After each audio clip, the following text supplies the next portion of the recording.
So there's lots of people that are going to tell you lots of exciting things today. And in fact, I'm going to come back. My area of expertise is actually archives. And so for those that want to hear a little more about archives, you might see me again.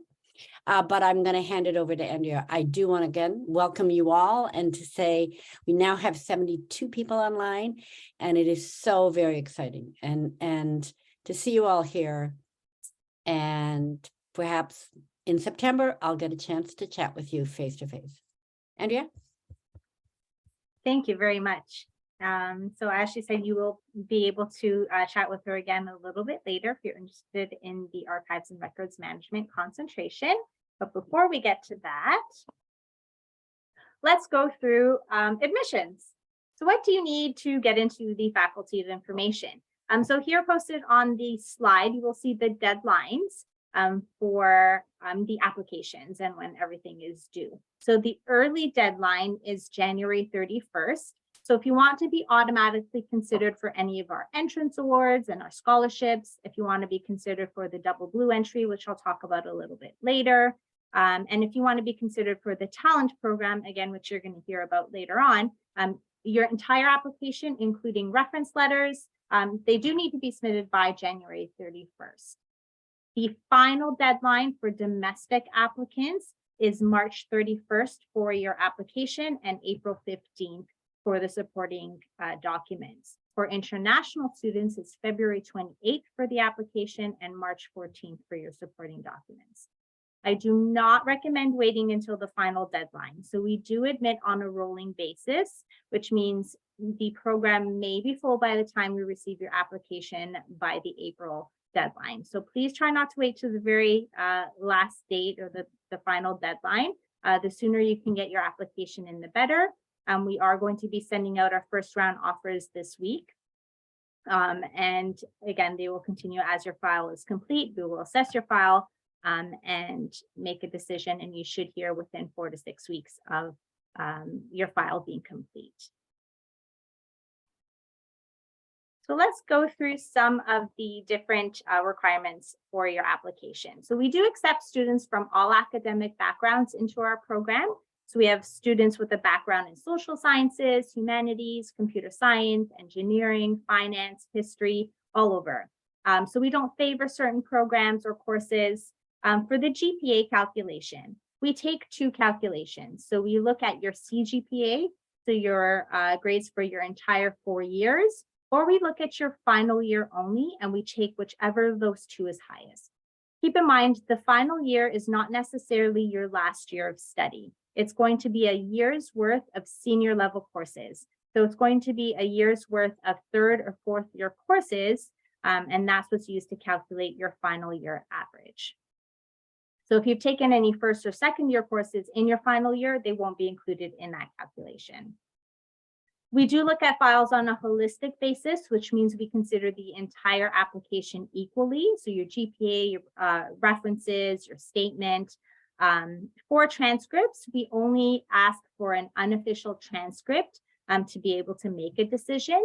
So you can upload all unofficial transcripts to your online application. And then at that point, if you are offered admission, then we will require an official transcript sent to us directly from your institution by the end of August. So by August 31st is when the official transcript would be due. References. So once you've paid the application fee, you'll be able to enter the contact information of your referees. So you would just have to enter in the email address of your referees, and they will automatically be sent a form that they have to fill out. The first part of the form kind of ranks certain skills like your reading and writing skills, your research skills, and so on. And then at the very end of that form, they'll have an opportunity to provide a letter for you. So we do require 2 academic letters of recommendation for admission consideration. You are able to submit a 3rd optional reference if you wish, which could be academic or professional. If you have been out of school for more than 5 years, we will accept professional references instead. Just keep in mind that if you are going to be submitting a professional reference, you just want to let your referees know that they should be focusing on skills that are relevant within a master's or graduate level program. So you want them to talk about your critical thinking skills, your problem solving skills, your research skills, your writing and your communication skills, more so than workplace success. So resume, we do require an academic resume or CV. So you can include as much information as you want within your academic resume or CV. So unlike a work resume, where you're usually limited to 2 pages, this can be as long or as short as you want. We want you to include all information that you feel is relevant and that will help us get to know you better. So you can include things like your relevant personal and work experience, both paid and unpaid, any publications that you may have written, professional activities that you're involved in, such as committees or associations, any awards, honors, or grants that you might have received, or fellowships. And then English proficiency. So if you were, so for applicants where English is not your first language, you may have to submit a English proficiency test result. But if you have completed an undergraduate or a graduate degree from an institution where English was the medium of instruction and examination, you may be exempt from having to submit that, but you can get in contact with us directly if you have specific questions with regards to that requirement. So a little bit about the statement of intent. So the statement is broken up kind of into 2 parts. In the application, it's broken down into short essay and long essay. It doesn't matter which one you upload into the short essay or long essay section. It doesn't matter which part of the statement is longer. If you want the first part to be longer or the second part, it's completely up to you. Just as long as the responses to both of those questions is no longer than 4 pages double spaced. So it is up to you how long you want each of those to be. So the first part of your essay, we would like to learn more about your vision for graduate studies and professional career. So what made you decide to apply to the Faculty of Information? How do your academic, professional, and personal experiences and future aspirations align with the MI or MMST programs? What topics, problems, or questions would you like to explore during your studies? What are your career goals? Upon graduation, how do you see yourself contributing to the information industry? And what does it mean for you to be an information professional? These are just a couple prompts to help guide your thinking. So you don't have to answer each one of these specifically or choose 1 or 2 to answer. These are just some guiding prompts to help you draft your statement in the first part of the statement. The second part, you'll see they're sort of broken down into 4 main themes, and they're themes that we hope our candidates will have coming into the program. So they're qualities that we hope the candidates within our program will have. So for example, the theme centered around teamwork. So ask any student in the program, there's a lot of group work in the program. So we want to make sure you're able to work well in a team. But not only that, when you go out into the workforce, you're going to have to work with so many different members of your team in different areas. So teamwork is one. Equity, diversity, and inclusion. So as a future participant in information fields, you'll be responsible for the management of information, knowledge, and culture in an ever-changing world. And it is important to us that we are educating and empowering information professionals that are and will be grounded in the values of equity, diversity, and inclusion. So we do encourage you to reflect on these concepts as you do prepare your application. And next is coping with change. All of us has probably had to deal with some sort of change in their life at some point. What are the benefits of it? Managing multiple priorities. Most of our students are either working part-time or part of a club or association. How well are you going to be able to manage your time? So you're going to choose one of those 4 questions to respond to for the second part of your essay.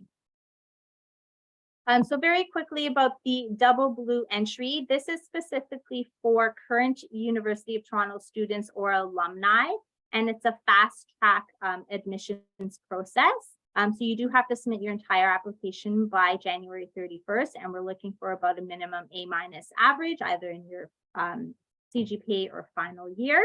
You do have to submit a double blue form that you can find on our website, just so we know you're interested in the double blue entry option.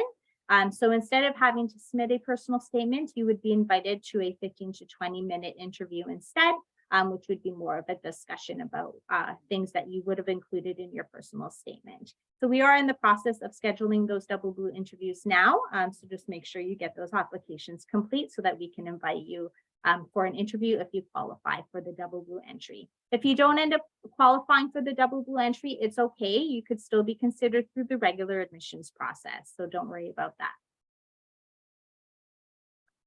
So admissions decisions, so tracking your application. So you want to make sure you're logging back onto your application to make sure all of your documents have been submitted, including your references. I would say that's definitely one of the biggest mistakes. Just because you enter the referee information, you want to go back and make sure that they've actually submitted a reference, because that is the applicant's responsibility. If you are accepted to the program, your offer letter will outline the next steps for you.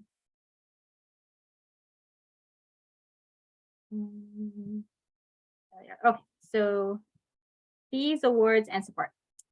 So this just kind of gives you a general idea of what the tuition for our program is. The School of Graduate Studies will post the 2023-24 amounts in usually around July. They will roughly be close to what you see here on the screen.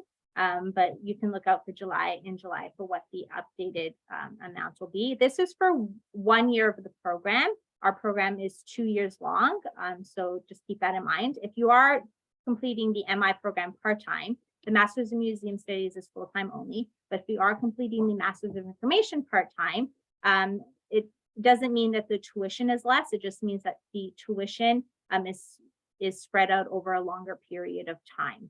So you're still paying the total program fee as any student would have to pay, but just keep in mind that you may end up with what's called a balance of degree fee by the time you graduate, which is just going to be the remaining tuition that you would owe for the program by the time you graduate. So you're not paying extra or extra for the program. It's just going to be the remaining balance that you would owe at the end of your studies.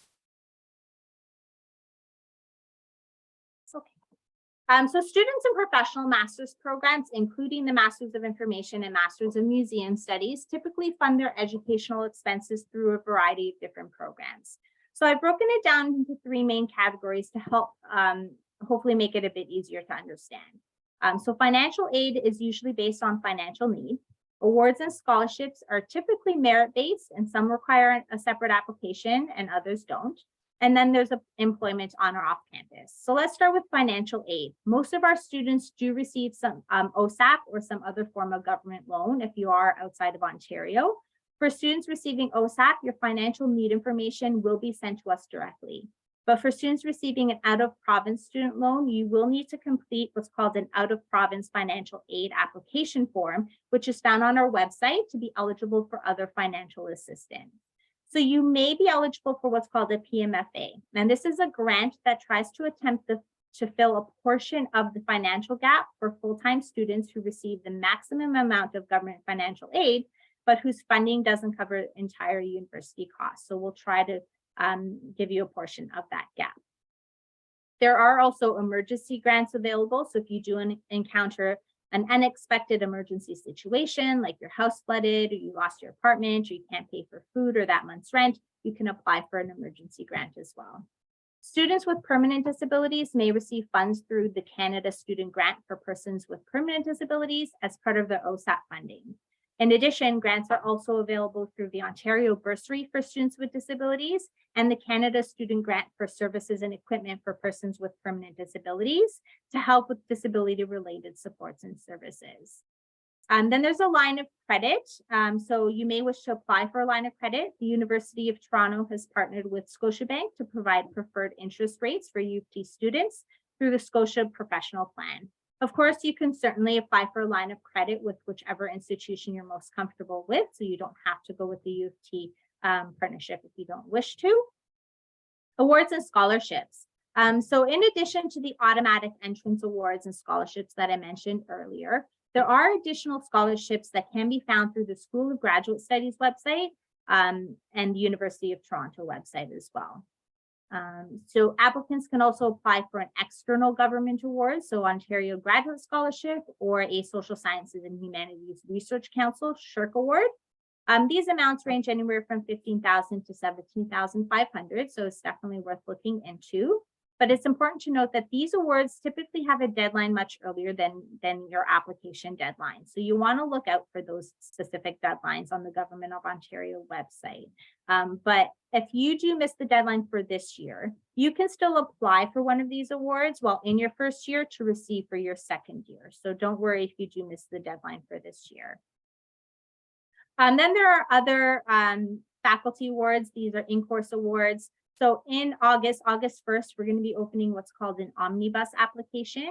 And you fill out this one application and it'll will automatically be able to assess your candidacy and eligibility for a bunch of other in-course awards that we have, that we typically release some in the fall and some in the winter and spring of your first year of study. And then finally, employment. Many of our students do work part-time while studying. The work-study program is a great option, and these are on-campus jobs, and it's convenient because you're already on campus, so you can work between your classes or whenever is convenient for you.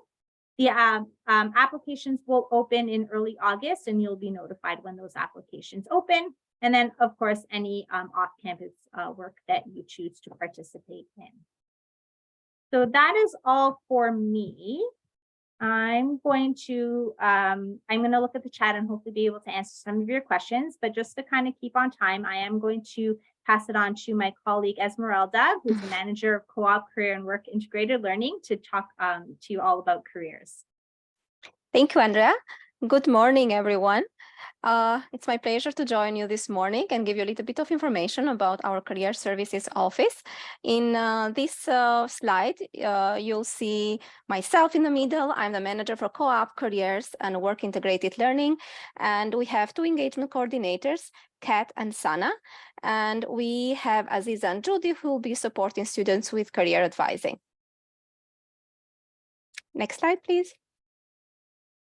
So the Career Services tries to provide a bucket of services to all students who are in the faculty information. So one of the most common services we provide is the one-on-one career advising. So students who join the faculty information in both programs anytime can join our, request an appointment with our team in terms of career advising. This is in terms of general career advising. However, if you decide to join our co-op program or MMST internship, you will have specific appointments that will schedule for you related to these two programs. In general, we provide support on resume, cover letter, mock interviews. This become very important, especially if you choose to go for a co-op or if you are a second-year students who enter into the labor market soon applying for jobs. Mock interviews will help you to brush up your interview skills. Networking events will be organized by our office. There will be a number of workshops related to the curriculum, but employment workshops as well. We do have a job site, which will be very handy for second-year students. A lot of partners in the community post their opportunities from all different areas of employment, and you can have access. Even now, you can take a look on of the opportunities that we post on our job site, so you can get a sense of what opportunities are out there. In addition to the services that we provide, career services that we provide within the faculty information, you can have access to the University of Toronto Central Career Exploration and Educational Resources. Next slide, please. In terms of the Master Information Experiential Learning, you can have the opportunity to join the AMI Co-op. Before I move on with the AMI Co-op, I want to let you know that the co-op program is optional. So students at the beginning, after you've been accepted in the program, sometime in August, September, we are going to have orientation sessions for all upcoming students and give a little bit of more detail in terms of the co-op program, so you can take informed decision in terms of if you choose to do a co-op or if you don't choose to do a co-op. And co-op is one of the options. The other option that you can join is practicum. You can have up to 2 practicum sessions. The difference between the MI co-op and the practicum is that in the co-op, you'll be out there, it will be a 2 or 1 paid work terms, and with the practicum is more of a capstone project where we secure partnerships with our community partners, and you'll be working in different projects. In addition, you can apply from the beginning of your application for talent, and we'll have, this is a great opportunity because it will give you paid opportunity 15 hours per week for the full time that you'll be in the program. And we'll have someone from the talent team who is going to provide you a little bit of more information about that. Am I right, Andrea, on this? Do you have someone from talent or? We do have Julie has sent a recording and she's going to talk about the talent program. Okay, perfect. Thank you. I'll pass it to Julie then.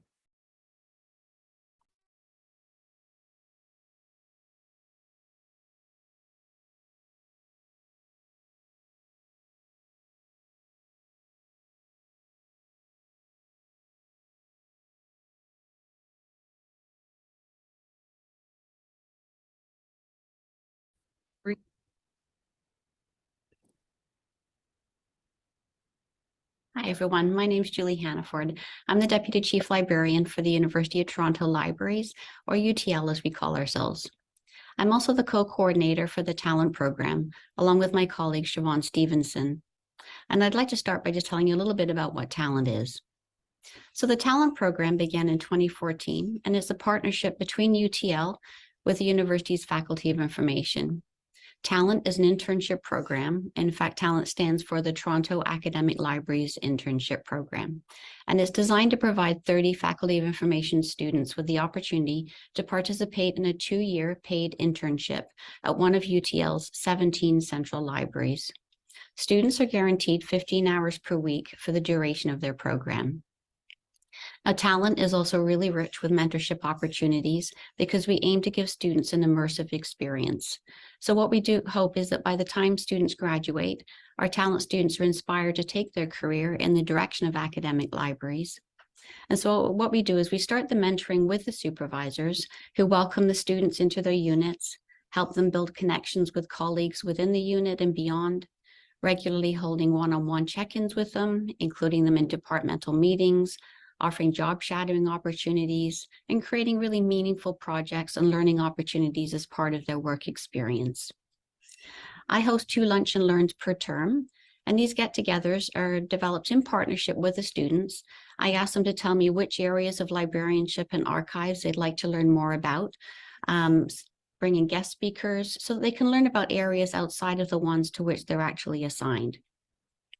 We have an annual staff conference, and we encourage talent students to present or do poster sessions about projects that they're currently working on. It's a really great way of developing presentation skills.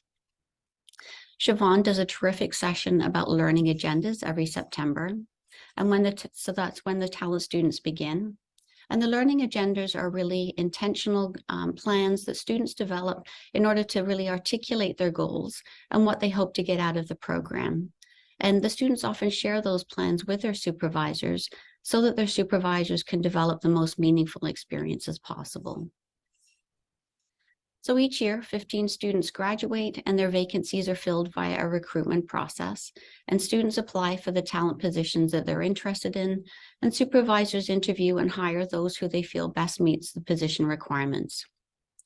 So what I'd like to do now is share with you a really important initiative that we have developed within the talent program. We've now started allocating 3 of those vacancies specifically for Black and/or Indigenous students. And additionally, the Faculty of Information is allocating each of those 3 students with a $5,000 scholarship upon entry to the program. So the $5,000 is awarded of each year of the 2-year program. So why are we doing this? Well, librarianship is a predominantly white profession. We know this, and we need to intentionally and proactively find ways to diversify. We're working to create opportunities for people who have not traditionally been encouraged to think of libraries as a place as a career. And we see this as an essential goal for several reasons.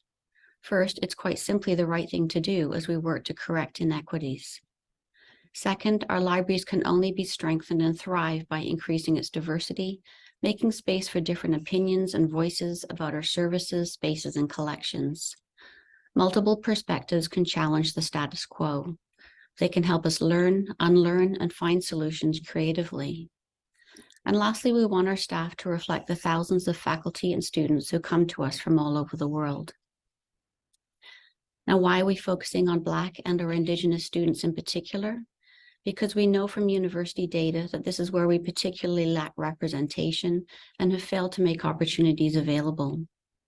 According to the university's report on employment equity and its labor availability analysis, our librarian population is below where it could and should be in terms of representation from racialized or persons of color and Indigenous or Aboriginal people of North America.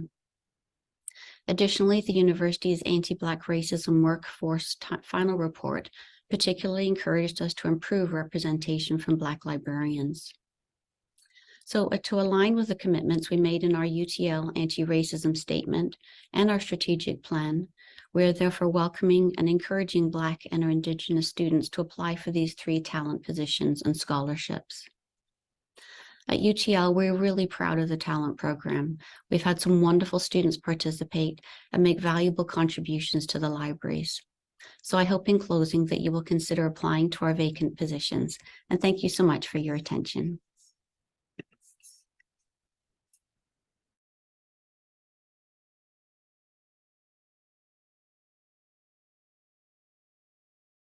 Thank you, Andrea, for this wonderful information. There was a question there about talent and co-op, and thank you for answering that question as well. So students cannot have both options at the same time, talent and co-op. You can either choose one or the other. Now, here is a little bit of information about the MI Master of Information program. So as I mentioned a little bit before, you can decide to join, to opt in for the co-op program in September. And once you decide, there are a couple of pathways you can follow in order for you to be accepted into the co-op program.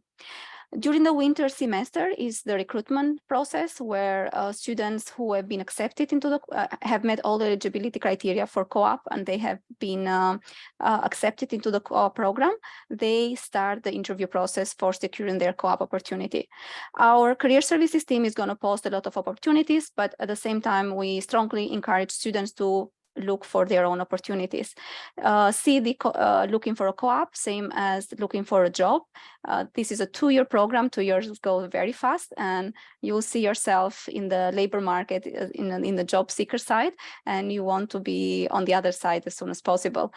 You'll have the opportunity to have either 1 4 months co-op or 2 terms, so 8 months co-op. This all is being discussed with the career services team and with you as we go through this process. In terms of managing co-op opportunities, we have our internal database called Simplicity, where a lot of opportunities will be posted there. For example, right now, this is the time when we open the Simplicity for all students who have, from year 1 who have been accepted into the co-op program. And there are more than 100 opportunities there which are posted, and these are opportunities from all different sectors. In this slide as well, you'll find industry-specific skills that our students need to get into these opportunities and the positions that our students will get employment. As mentioned before by Wendy as well, UX design is one of the major areas in terms of concentrations and students in our program. At the same time, very high demand from employers for this knowledge that our students bring. Next slide, please.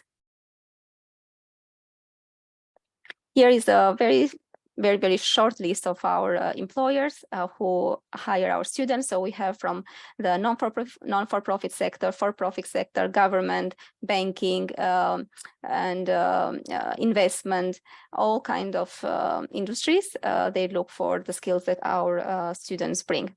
You can have either a co-op within Toronto, within Canada, or an international co-op. You can move on. Here are a little bit of numbers in terms of, this is alumni survey that we have completed in terms of the careers outcome. And as you see here, 75% of our students get employment with in a position that is very closely related to their education. And we have this is for full-time employment. And 5% they have a part-time employment, and in the gray area, another 5% is employed full-time with multiple jobs. Overall, we have over 70% of our students who do the who choose to do co-op. They choose to do co-op, and of these, 80% of them get an employment closer to their education. Next slide. In terms of the Master of Museum Studies, it is this in terms of the process is similar to the co-op. Students have the option to choose the internship program. The internship program can be paid or unpaid. And in the winter semester, right now, winter term, right now, students take a preparation for internship. At the same time, we start working with students in terms of supporting them for finding opportunities, and at the same time, updating their skills in terms of interview skills and networking. The minimum hours is 280 hours, but this is the minimum, but it can go up to 4 months, which kind of aligns with 420 hours. It is a summer term, and recruitment, same as for the other program, is during the winter. And we do post opportunities that we have leveraged from the sector in our internal database Simplicity, where the students will get access in the winter semester. Our students get employment in a variety of positions and variety of institutions. Students can choose to find employment within Toronto and GTA area, but we do have students who come from outside of GTA in other provinces, and they look for opportunities who are closer to where they live. And here are a few of the jobs that our students get, like collections manager, community engagement lead, curators, development officers, gallery administrator. So the range of opportunities is quite large, and it aligns very well with the students' educational background, but at the same time with their interests and previous work experiences. Next slide. And here we have a few other sample partners that we work with: Aga Khan Museum, Rome, and Ontario Heritage Trust, Art Museum, University of Toronto, Royal Botanical Gardens. But again, this is just a very small snapshot of our employers who work with us for internship and hire our students afterward. Thank you very much all for listening. And if you have any questions, please post them on the chat. Thank you very much, Esmeralda. So on the screen, you will see the our email address. So admissions.ischool@utoronto.ca is where you can send us any questions. So if after today, of course, you can keep asking us questions today. And if you do have any questions for Esmeralda, certainly feel free to pop them into the chat and we can answer those for you. But if after today you think of additional questions, feel free to reach out to us at any time.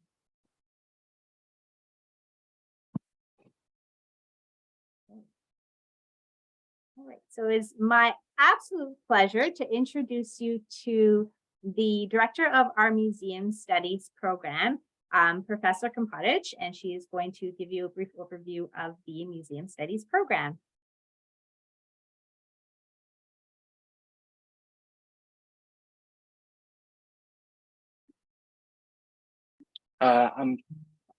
Apologies, everyone. I don't think that Professor Kompotic has joined us just yet. So maybe what we can do is we can go through some Q&A for a little while. If anyone has any questions, feel free to raise your hand, unmute yourself, ask questions, or pop them into the chat and we can address them over the call.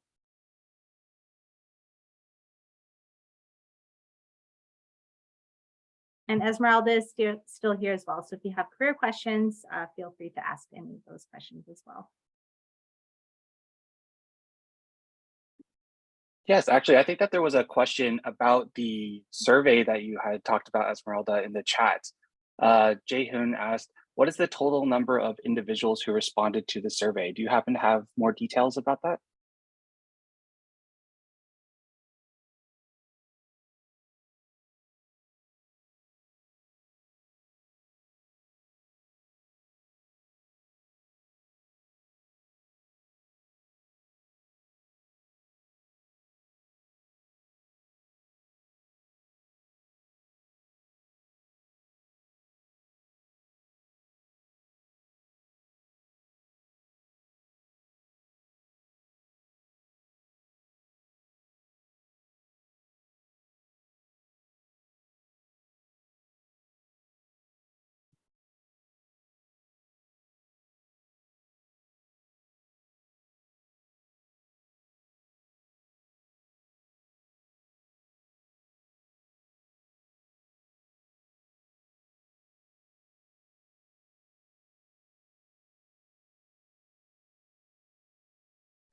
Sorry, Esmeralda, I think that you are muted.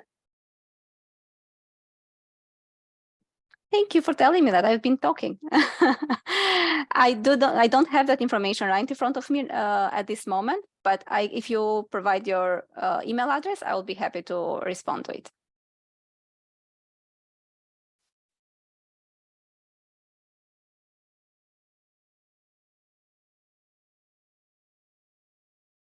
There's a question here about how to pay the application fee.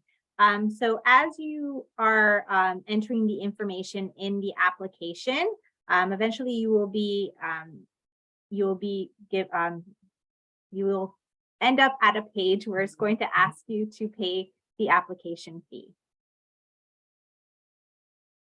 So you do have to enter your some information about yourself first, so your name, educational background, and so on. And then eventually, as you keep going through the application, you will be prompted to submit payment for the application fee.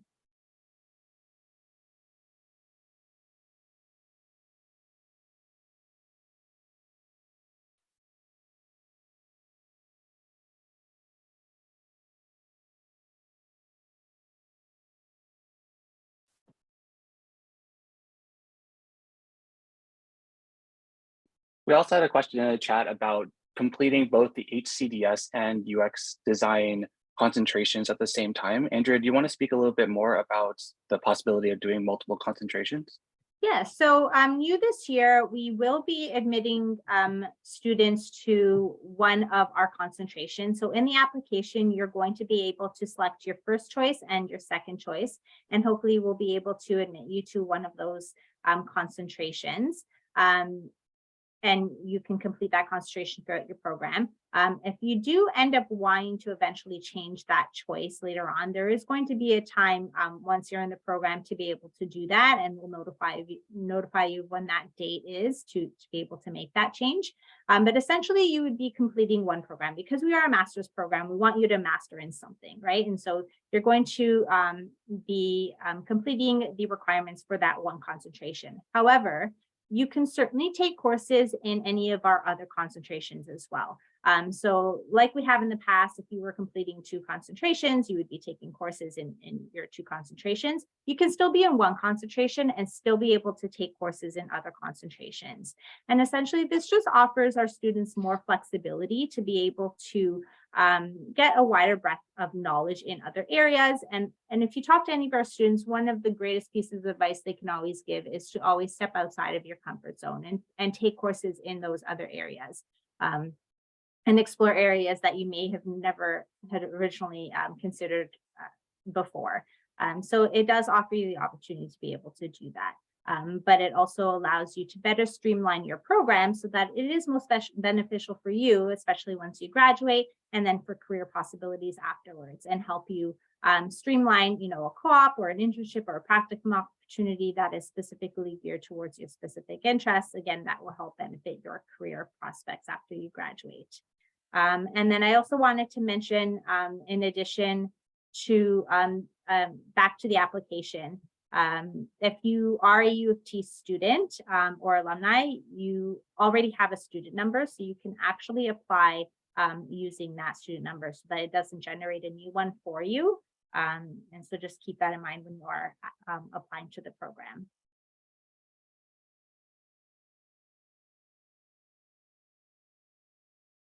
There was a question in terms of the opportunities within UofT and outside UofT for co-op opportunities. Students are have the freedom to apply for opportunities in jobs within UofT and co-op opportunities within UofT and outside of it. And I just want to pick a little bit on what Andrea said at the beginning in terms of the student population that we have. Our students come from a very diversity of undergraduate studies, and based on that experience that you have, education and experience that you have built prior, your pathways to look for co-op opportunity will be different. So there may be those who have already a lot of work experience in the field, and this is an additional to their education. Or there may be students who have just graduated and they want to pursue their master's education. So again, feel free to connect. If you decide to do co-op, to connect with our team, and we'll be happy to advise in terms of sectors, different occupations, how those opportunities align with your current education and experience. There was a question here whether we can, MI students can take museum studies courses. So students can actually take up to 4 half courses outside of their program. So you can take an elective within museum studies, but you can also take courses outside of the Faculty of Information and within another university as well, if you wish to do that. When can you apply for a study permit? You should be applying for your study permit as soon as you receive your offer letter, because it does take time and oftentimes there are delays. So apply for it as soon as you receive that offer letter. Again, we will hopefully be sending those out this week. So please, please, please apply for your study permit as soon as possible.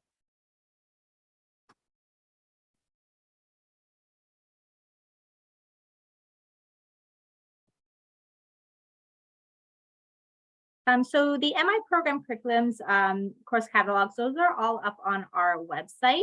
If you go under programs of study and you select your specific concentration, you'll be able to find out what specific courses you do need to complete to meet the requirements for that specific concentration or program.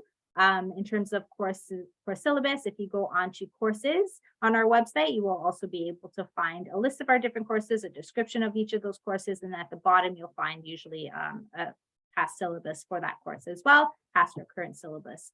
So all of that is up on our website.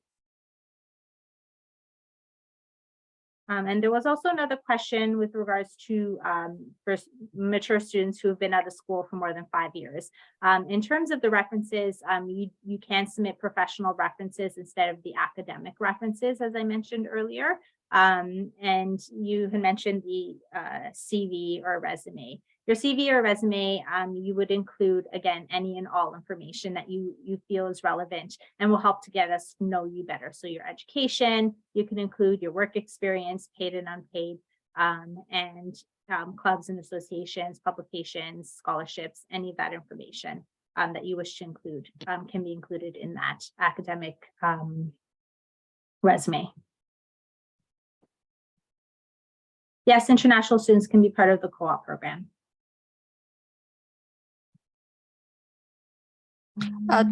Yeah, to build on Andrea's answer, for international students, they will need to have the co-op work permit and work permit as well, which will be in addition to the study permit. And that's the information that will be provided quite at the beginning of the fall semester.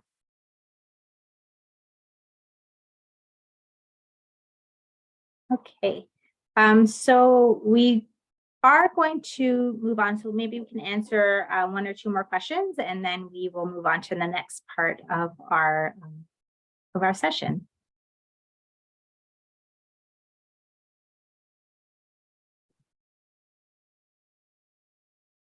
Unfortunately, there is no application fee waiver. We don't actually control that. The School of Graduate Studies, they set the application fees, and we do not at this time have an application fee waiver.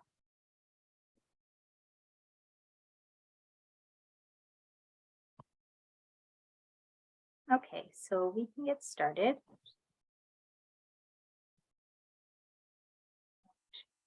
Oops.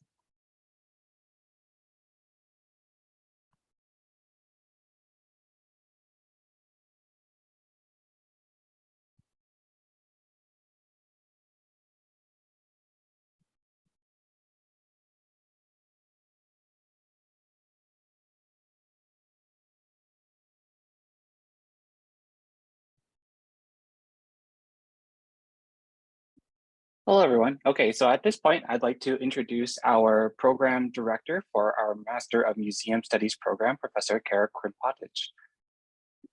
Professor. Hi, good morning, everyone. As Chris said, my name is Kara Krimpatic. I'm a white middle-aged woman. I have salt and pepper asymmetrical hair.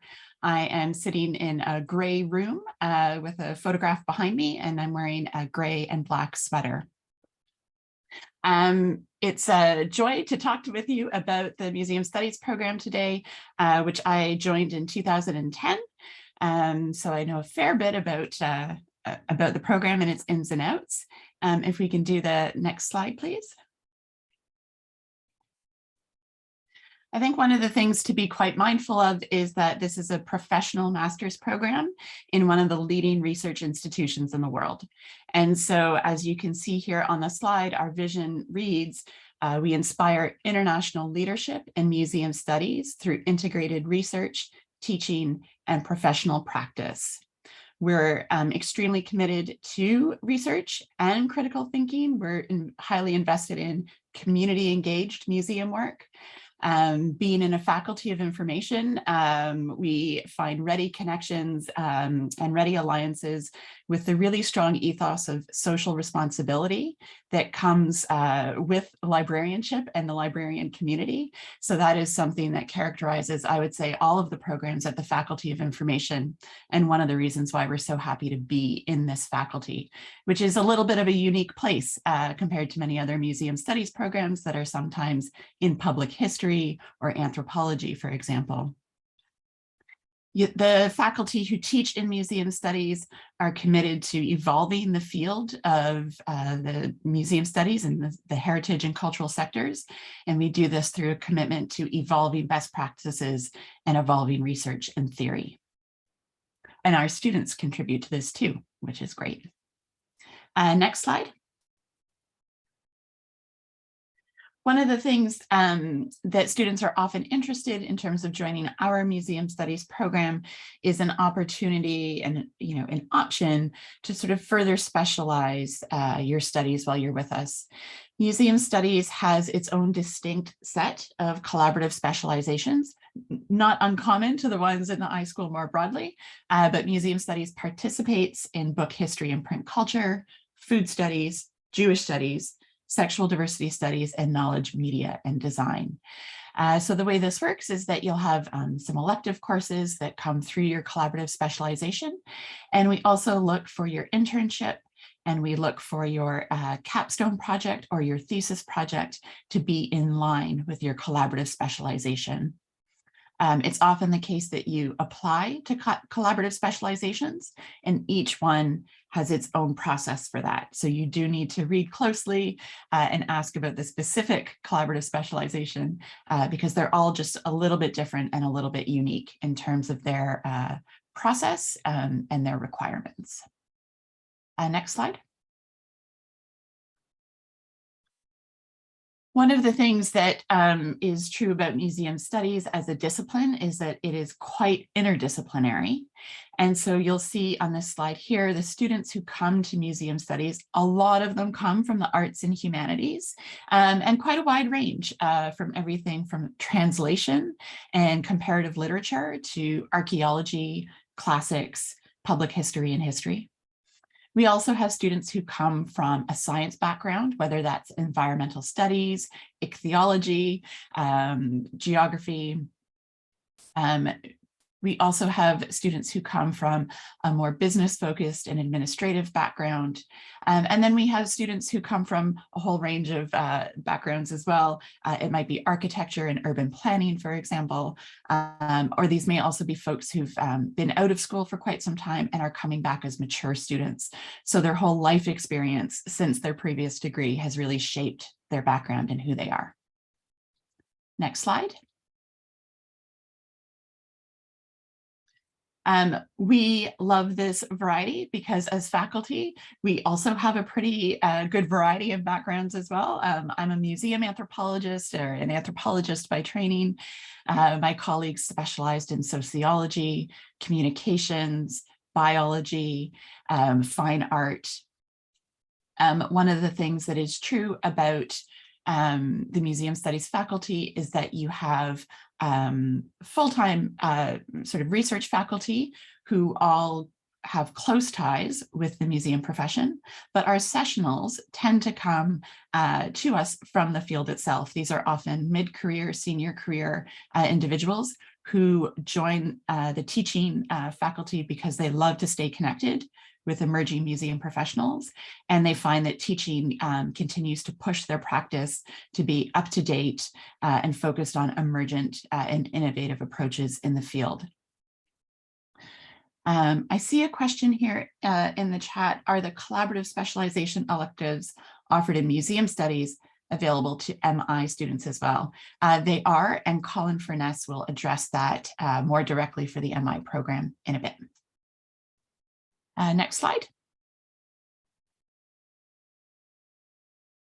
So one of the things that is true about our museum studies program is that sometimes we call it a generalist program. So it is not curatorial studies, right?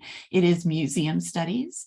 And another way to think about this is that the program is designed very intentionally for people who want to work in all facets of museums. And so we think about it in terms of a fluency and your ability to be fluent in multiple areas of museum and cultural sector practice. It's often the case that when people are new to museums, they know the word curator and they may think that's what they want to be. But actually with a growing experience, whether that's through volunteer, through work, through study of museums, we come to understand that there's a range of work in museums, a range of roles. And so you may be passionate about collections, you may be passionate about digital heritage, social media. You may be passionate about interpretation, which is sort of this hinge between the specialist knowledge of curators in a topic, design, and what the public needs in order to make sense of it all. We also have students whose strengths are in visitor research and evaluation. We have folks who specialize in Indigenous museology, who may be interested in provenance research, education, public programming. But at the end of the day, when you come out of the program, whatever area you end up in, we want you to be able to talk to all of your peers in your institution to understand what it is they do, and to be part of a strong museum team. Next slide. So the way that the program is designed is that everybody takes 5 required courses, and these are interested in sort of contemporary issues and sort of big themes in museum studies.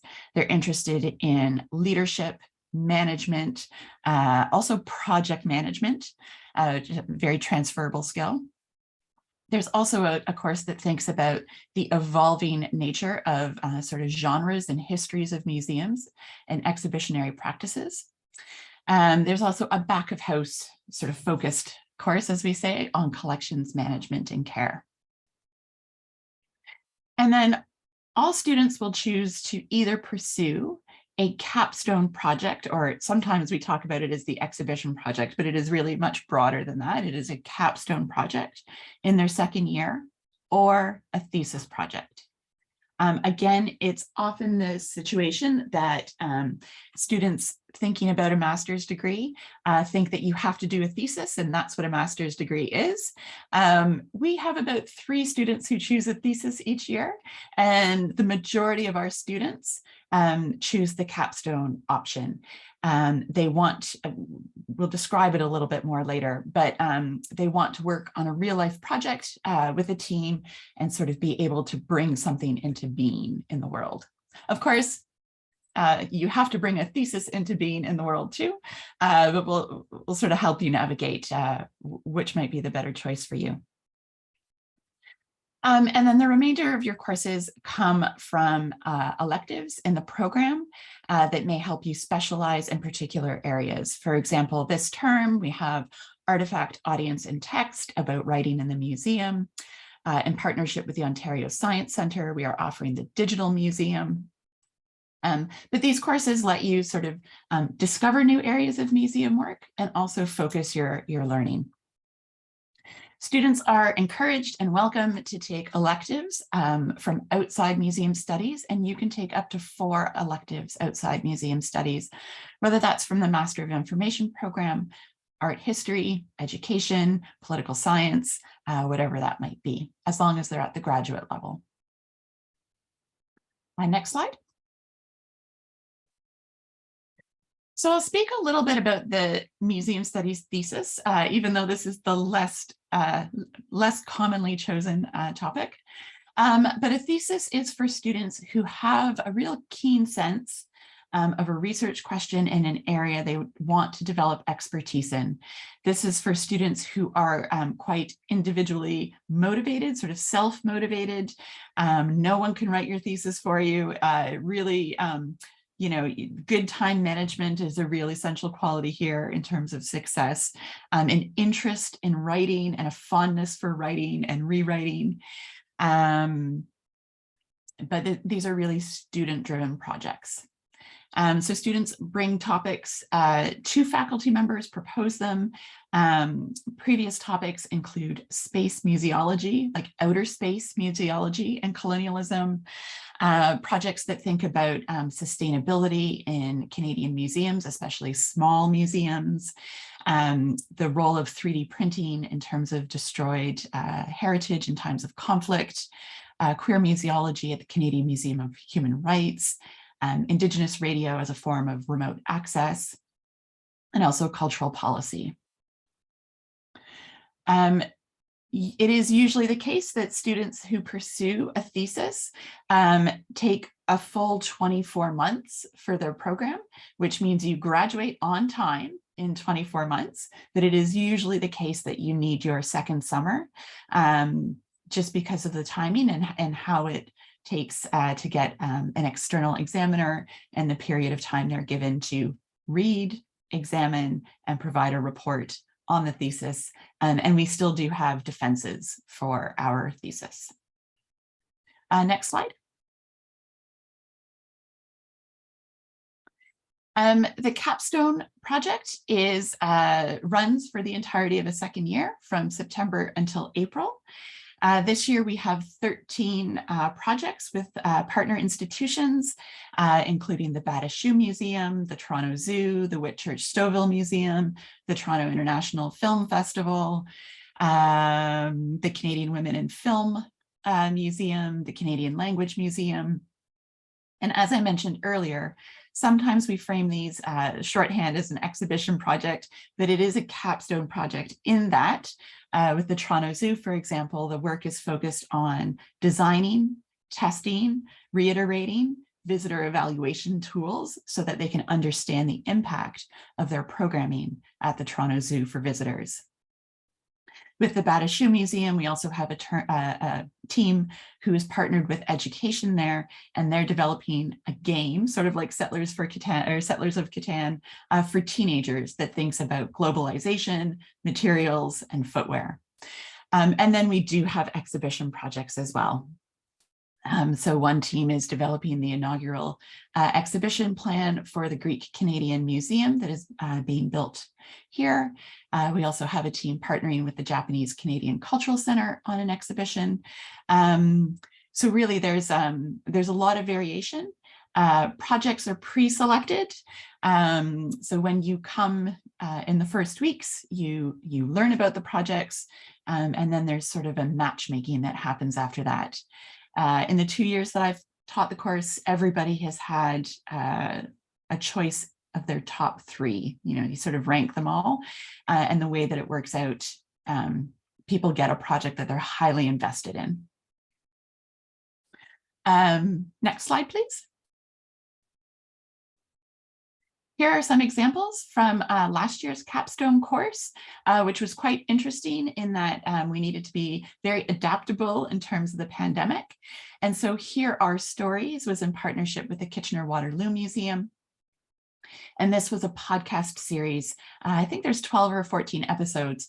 And through interviews with the 2S LGBTQ community in Kitchener-Waterloo, they sought to find a way to bring the stories and histories of that community into the city's history. The Land We Know was a physical exhibition with associated educational programming that was at the Uxbridge Historical Centre just north of Toronto in a small community museum. Next slide. And we also had a team develop a digital exhibition in partnership with the Toronto Railway Museum.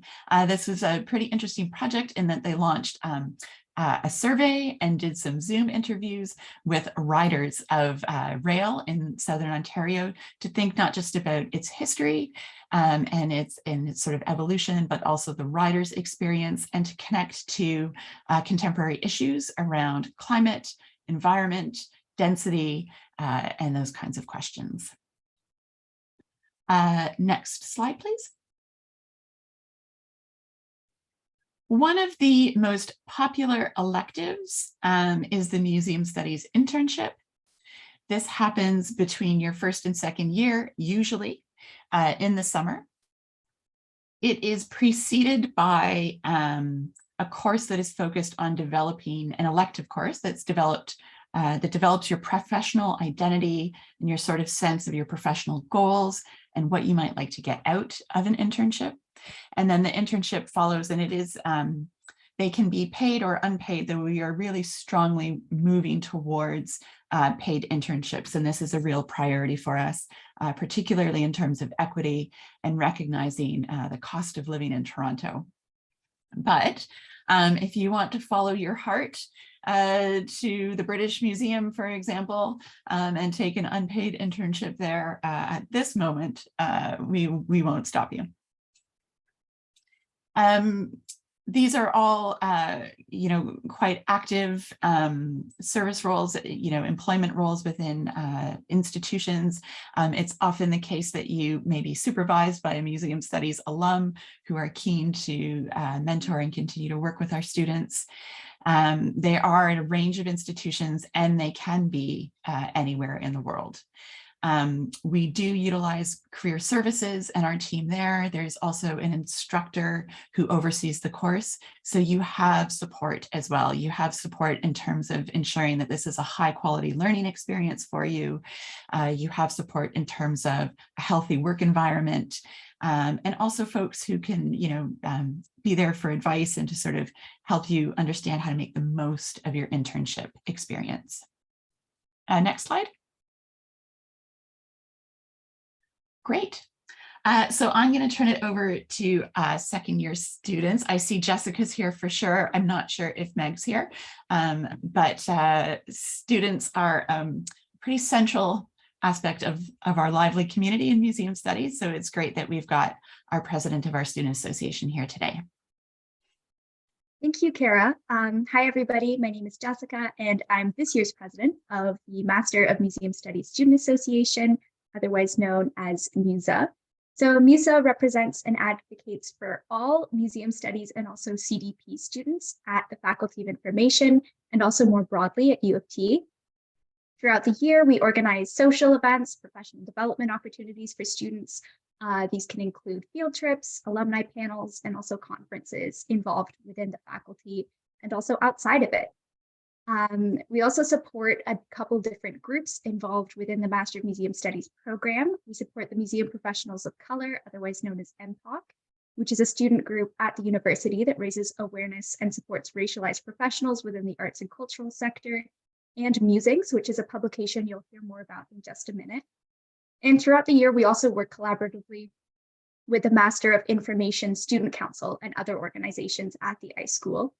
If you do have any questions at all in the coming months about the student experience at the iSchool or interested in getting involved with any of the organizations that I just mentioned, please don't hesitate to reach out to us. You can send us an email at musa.ischool@gmail.com or DM us on our Facebook or Instagram. We're also on LinkedIn. We're always happy to talk with you and answer any question, no matter how big or small. And now I will pass it over to the editor-in-chief of Musings, Nishan, to tell you a little bit more about their work. Thank you. Hello, everyone. My name is Nishan, and I'm the administrative editor of Musings. So Musings is a student-run digital publication that publishes work submitted by students enrolled in the MMST, MI, or combined degree programs. So our central mission is to provide a platform for opinions, critiques, and discussions of contemporary museum practices by emerging museum professionals. Our mandate is to function as an accessible forum and creative outlet that digitally facilitates the discovery, exploration, and sharing of knowledge amongst the Master of Museum Studies community at the University of Toronto, as well as with the international museum sector at large. So if you do end up writing for Musings, you can choose to write for a specific column, depending on your interests. So these can include everything from exhibition reviews, internship check-ins, international museum news, or explorations into your favorite artists. So as a part of the interdisciplinary community at the Faculty of Information and the museum sector more broadly, Musings highlights the professional and academic explorations of MMST and CVP candidates. So as a progressive and collaborative digital platform, Musings encourages those individuals connected to the MMST program to share research, reflections, and practice, and to join and actively contribute to the dialogue amongst museum professionals, both locally and globally. So writing for Musings is an excellent way to make friends, explore your museum-related interests, and be a part of conversations and debates happening in the museum field. It also looks great on your resume and is a fairly low-stakes commitment in terms of time and workload. So if you have any further questions about Musings, please don't hesitate to send us an email or message us on one of our social media platforms. We are quite active on Instagram. And also make sure you check out musingsmmst.com. And yeah, thank you so much for listening. Fantastic. Thank you to Nishan, Jessica, and of course, Professor Krimpotich for talking about the Master of Museum Studies program. I'd like to now introduce our program director for the Master of Information program, Professor Colin Furness. Good afternoon. I always complain that I'm forced to follow Professor Krimpotich, who is so articulate, and I can never possibly match that level of erudition. However, I have help. Because the Master of Information program is so broad, rather than trying to explain the entire thing, I have a whole roster of colleagues here who will explain each concentration in a little bit more detail. So I'm going to talk about it at a very, very high level. And the first thing I'll do is repeat what Professor Krimpotich started with, which is this is a professional master's program situated in the greatest research institution in the country. And that's a pretty amazing, rich environment. It can lead to some identity conflict. Are we doing research? Are we doing professional practice? And that's not a bad thing. That's actually a really important thing because those two things are actually really quite related. But it is first and foremost a professional training program. You will hear about all the different concentrations. I'll list them briefly. There's archives and records management, library and information science, user experience design, information systems design, human-centered data science, culture and technology, critical information policy studies, and my own area, which is knowledge management and information management. When we talk about the purpose of this degree, cynically, we could say master's is the new bachelor's. So if you really want to get out there and make some change in the world, you need a master's. There may be some value to that, but I don't think that's a fair answer. I think that's a bit of a cop-out. I would point to our program learning outcomes. And what is it we're trying to do with graduates? What do we try and do for you? What do we try and do to you between the time you arrive and the time that we push you out the door into the wide world? Well, a lot of it is learning fundamental concepts, theories, practices to deal with not only how information is being used, but what kinds of changes are happening in the world. We will not help you if we cannot teach you to cope with change. And I think that's a really important thing. Knowledge and values for social discourse and for research, to be able to contribute through research and publication, if that is what appeals to you, to really understand theory on information and its uses, to be able to appreciate and not be afraid of, but to embrace technological change and also implications for that change. And the last one, which to me is actually the most important by far, and that is to enable you to be lifelong learners. Our teaching represents only a tiny fraction of your learning. And the best teaching we can do is to teach you to be better learners, to apprehend the entire world as your classroom, both when you're enjoying course-related projects or doing some certain kinds of field work or being in a co-op position, those sorts of things, but also after you graduate. Learning actually never stops for a professional, and professional is the word that we're going to attach to you by the time you are done here. I'm not going to talk specifically about careers because those are more specific to each concentration, so I'll leave that alone. But I also wanted to echo what Professor Krumpatich had to say about backgrounds and diversity of backgrounds. We welcome students from a very wide array. It is a strength. It means that some of those first-year courses spend a little bit of time leveling up, evening up. Some of you will need to take courses about technology because you may have used it without actually thinking reflectively or critically on it. That's fine. Some of you may need to learn how to program. Some already do.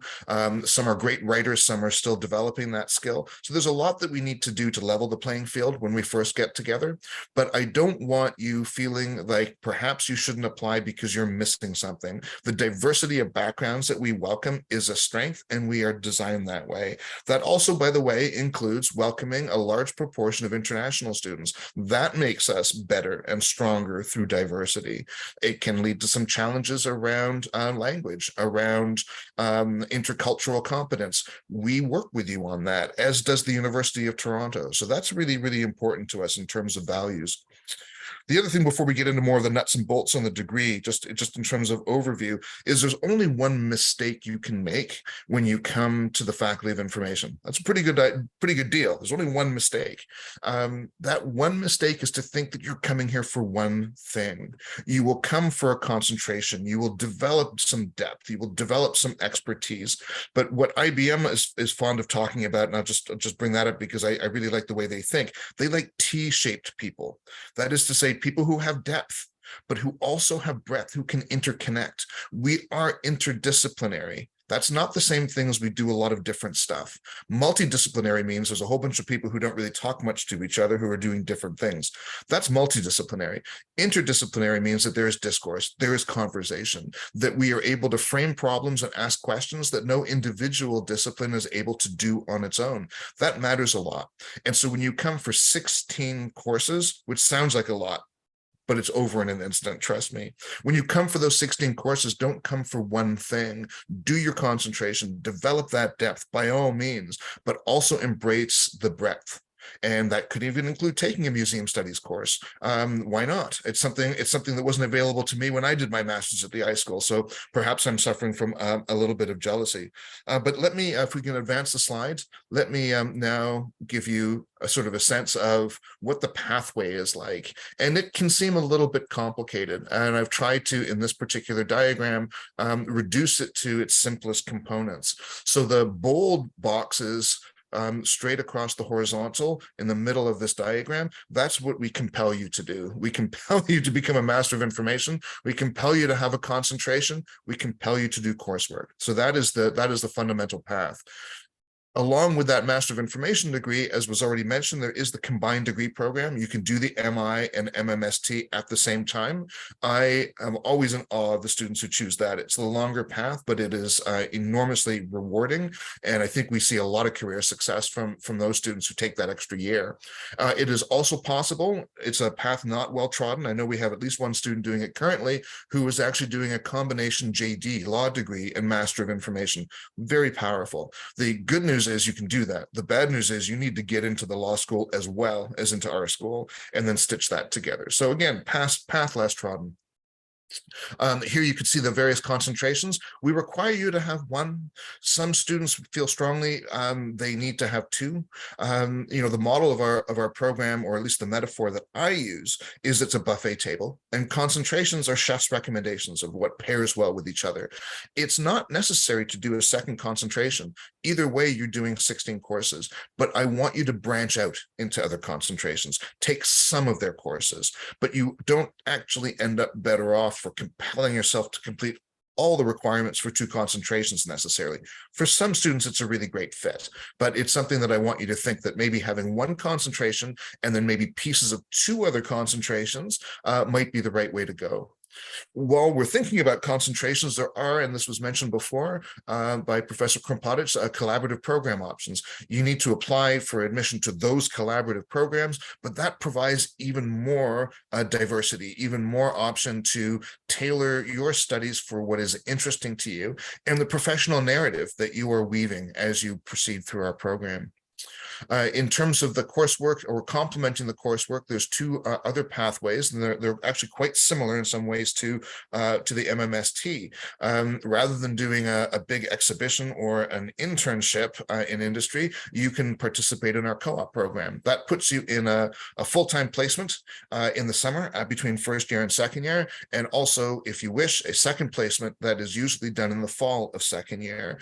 Some students feel strongly that co-op defines their degree. I couldn't disagree more. I think co-op is a great thing to do to combine industry experience with what you're learning in the classroom, but it doesn't define you any more than it defines your degree experience. Moreover, some students simply do one placement rather than two, and I think that's it's an individual decision in terms of that trade-off between being in the workplace as opposed to being immersed in some pretty amazing, rigorous, and elevating courses here.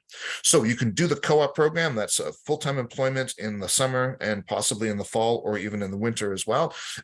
We admit you if you meet the minimum bar. That is to say, we try and include people in the co-op program. It's on you to land a position. So the word co-op does not mean that we find that for you. We help you, we support you, we advise you, we post positions, we cultivate employers, we do a lot to till the fields, but you're the farmer. And so it's very important that you understand that there's a lot of work that goes into finding, obtaining, and then fulfilling a co-op position. You can do co-op or you can do thesis. You cannot do both, simply because our degree program is too short.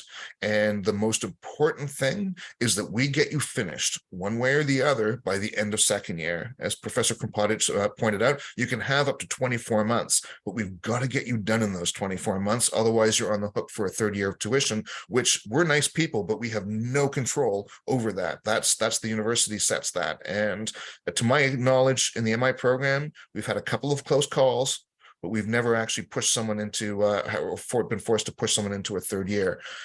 So a thesis is in a lot of ways very similar to what Professor Krumpotich talked about. You work closely with a faculty member, you choose each other, you work up a reading course in order to develop some literacy, some depth that provides a literature review for your thesis. You are usually doing, sometimes with theoretical, but mostly you are collecting data, you are doing original research. Those thesis projects are usually publishable. They're a fine experience. It's, again, not the path most trodden, because in a professional degree program, a majority of students want the industry experience and want to go out the door with that. But for students who choose thesis, and we do have a number every year, I think what amazes me is the quality, the depth, the diversity, the intensity of the thesis work that gets done. And it's there is really no substitute for that kind of an experience. So it is certainly open to you. If you want the thesis door to be open, you need to be taking research methods in your first year, and you probably want to be sniffing out a thesis supervisor as early in your first year as you can, looking at faculty profiles, thinking about what you're interested in. A successful thesis journey is a journey that starts early. And it's the longer you wait to say to yourself, I think maybe I want to go that route, the more challenging it is to line up all the various different pieces. It is certainly the harder route, but I would also say the most rewarding.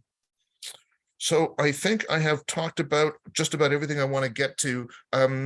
Having started with the program learning outcomes and summarizing those, I also want I think finally to tell you that we are increasingly seeing and describing our program as consisting of 4 big buckets, not concentrations, but big buckets in terms of how we get you to think. The first one is understanding technology. The second one is understanding management issues. The third one is understanding values and policy. The fourth one, and to me, this is the one that's closest to my heart, is critical thinking. Being able to use theory as a lens to make sense of what's out there, to be able to do more than be passive mediators of information, but to be able to apprehend, to be able to comment, to be able to judge, to appraise, and to elevate those around you by having those skills. That's what the MI gets you. That's our promise. So on that note, I think I'd like to pass the baton. I think it's to Ishani, who will be talking about the Master of Information Student Council.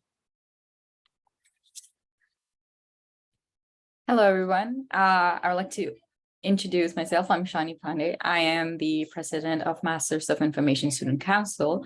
And taking ahead what Professor Collins said, it's very accurate that our program is so diversified and our opportunities are so unique that the Masters of Information Council helps on improving student life and bringing collaboration between all of these different program niches that we have together. So there are various positions that students can take, and there are various student groups organizing events and professional development opportunities to create a sense of community among the students.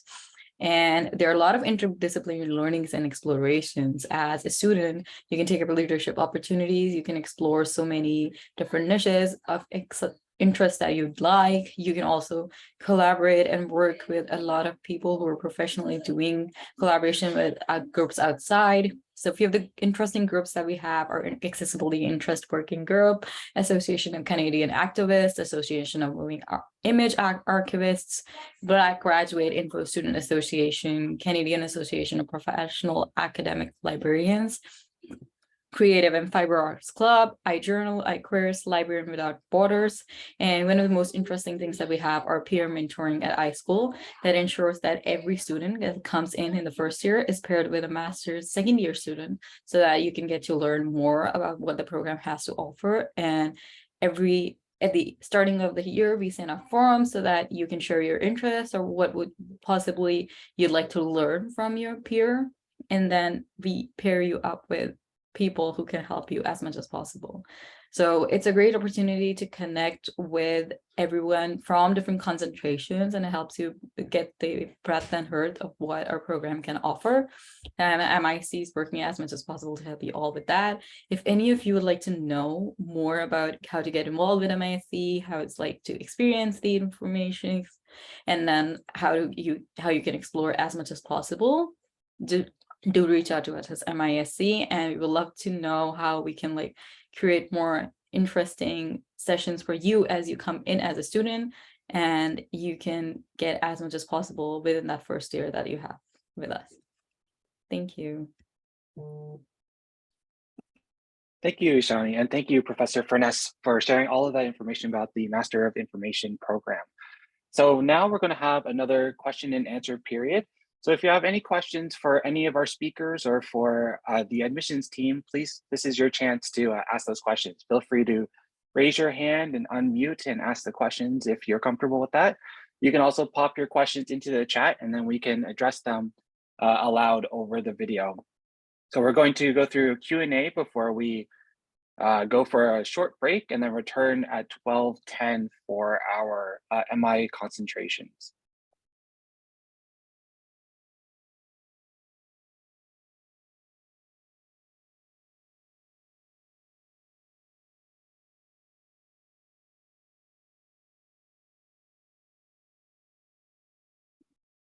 So we do have a question in the chat, and maybe Colin, this would be a good one for you, or maybe we could save it for Professor Gua later on. But there's a question asking which programming languages are taught or used in the HCDS program.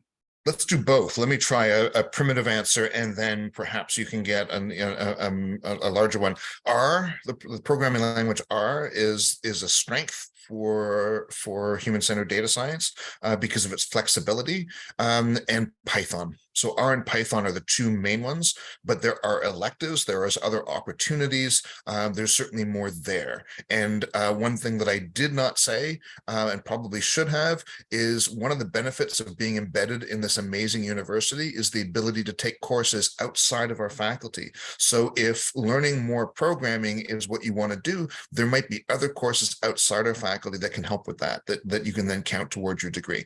But that's the long answer. R and Python are mainstays, and repeat the question by all means when you are in the breakout session with a human-centered design faculty member.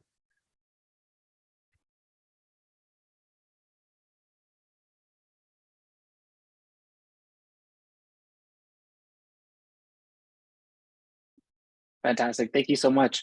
If anybody has any other questions, feel free to drop them in. Oh, I do see a hand raised. Jason, are you comfortable with unmuting yourself? Yeah, no worries.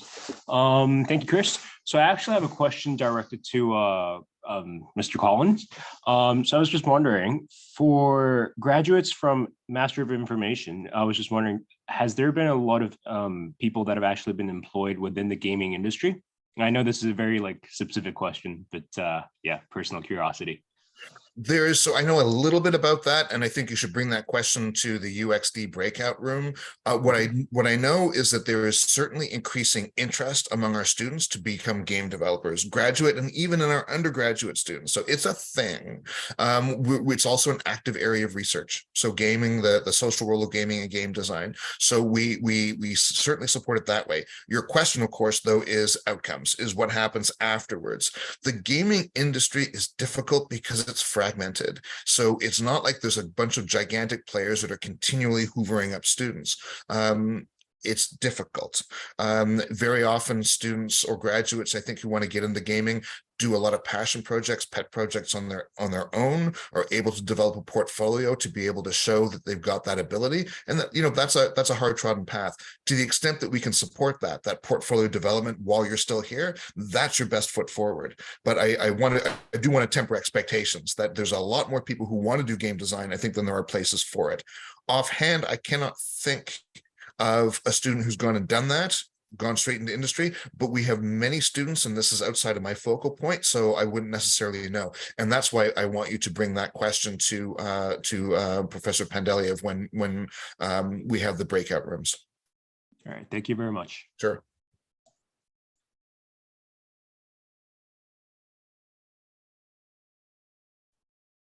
Okay, so it looks like we have another question that's perhaps best for you, Professor Furness. The question is, what has been the experience of MI graduates who completed a thesis and then wanted to do further academic research?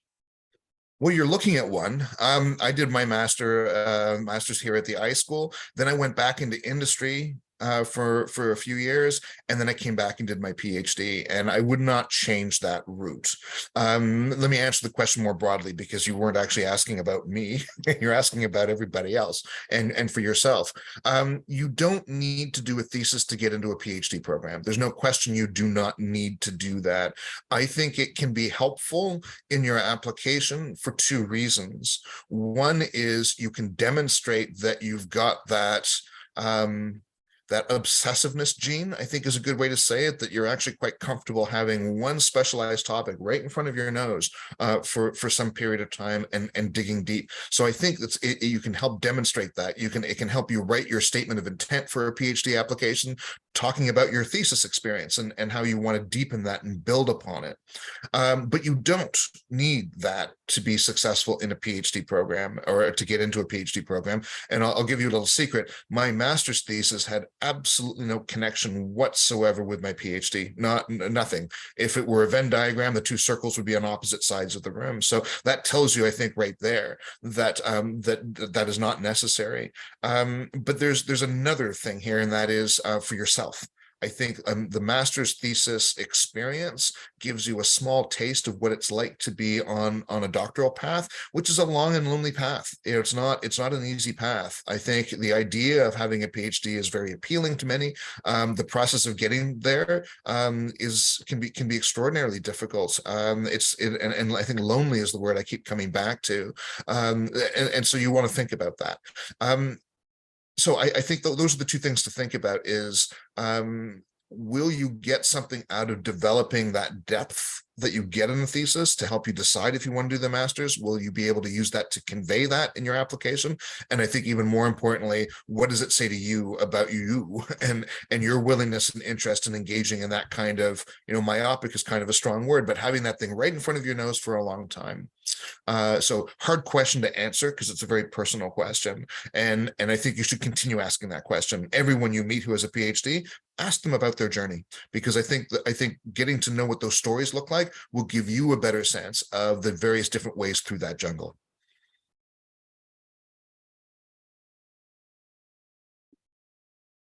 Great, thank you so much. Our next question is from Luke, and Luke has asked, if I were to do just the coursework for the Masters of Information program without taking part in the co-op program, would there still be many opportunities to get guidance on seeking employment within the field after graduation? And maybe Andrea can chime in here as well to speak about what we can offer from a student services perspective.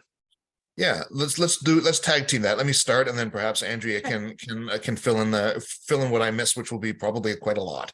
Our co-op program is not about job seeking. Our co-op program is about taking what you have learned in the classroom and getting better at applying it in the workplace. That can help you with your narrative. And to me, the word narrative is the big thing. What story can you tell prospective employers? So co-op can help with that. But your narrative, what you're able to do, what you're able to say you can do, actually comes mostly from your coursework. And I sort of hark back to that idea of the T-shaped person. You want to plan your courses with an eye to that story that you're going to tell after you graduate, being deep in one area, but also being broad enough to be able to connect with others.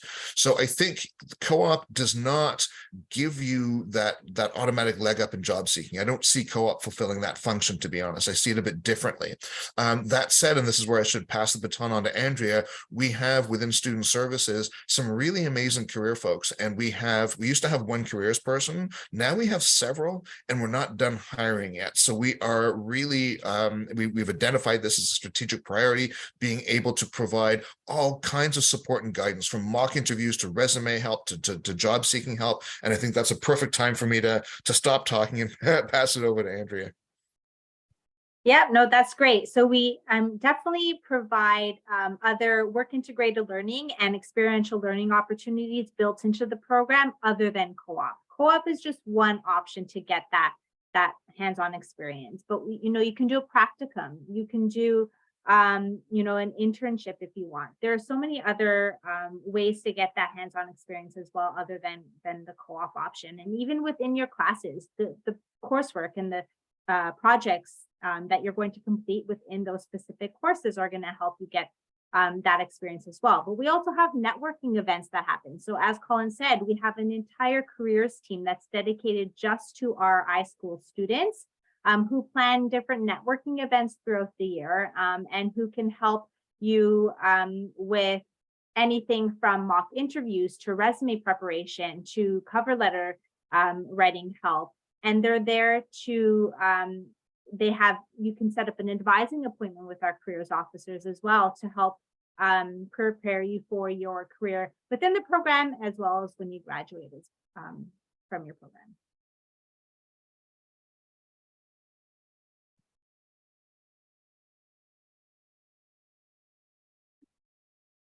Awesome. Thank you both so much. We have another question coming in here from Marco, who has asked, what brought you interest and passion for information systems? What traits in yourself did you think defined your love for the area? Maybe Professor Krimpotich, maybe you can speak about this question from your standpoint as well, for any of the students interested in the museum studies program. I'll give you my short story because it's just all about me, and you did not sign on here to learn about that. But I think everyone has to find their own passion. Mine was a very unique story. I finished undergrad and actually didn't know what I wanted to do when I grew up. I still may be an open question. I got an administrative job at UofT, and I happened to start pretty much the same month that computers started landing on desktops and paper went to email. And it was a slow motion car wreck. It was such a mess. And there I was watching this. I mean, once in a many generation opportunity to see the transformation of work. I became obsessed looking at this car wreck saying, we've got to be able to do this better. Like, this can't be it. This really can't be it. Otherwise, we should just go back to wax tablets. So I continued to work administratively and became really obsessed by this. And that led me back to my master's. And so I think the word obsess, so sometimes a negative word. Actually, I think it's a really positive one. It's finding your passion. It's thinking about a big problem. It's thinking about how might we solve these? How might we actually get better at doing this? And when you can find that kind of a passion and it's on a social level, then you've really got some momentum. And so I think finding that is important. How you find that, well, I mean, that's going to actually be very, very individual. And actually, I'm far more interested in Professor Krimpotich's story. So let me stop there. I started off being an archaeologist and thinking I wanted to do archaeology, but I needed to work in the summers and I couldn't go off and do field schools in Baileys as I had originally hoped. And I also realized I quite liked working with the living and working with people. So I went and did a college program in museum management and curatorship, which did get me my first jobs. But then I went on to do graduate work in museum anthropology in Canada and in the UK, and that opened up my best jobs. I've worked really closely with the Haida Repatriation Committee, and a lot of the work I do is making sure people know how to get into the back of museums to get their hands on their things, and also to have their ancestors and their cultural belongings come home. I also do a fair bit of work in reparative description, which thinks about how we take our catalog records and the documentation in museums and understand that it was created for particularly internal purposes. And now when we make that available publicly online, it's often very harmful, exposes our systemic racism, and does not make for a positive experience amongst publics and communities. And so, thinking about our own language and how we document and how these internal tools become public tools. So yeah, I love collections management. I love it as a site of research and a site of teaching. And I love working with museums and communities and facilitating an interaction between those two entities.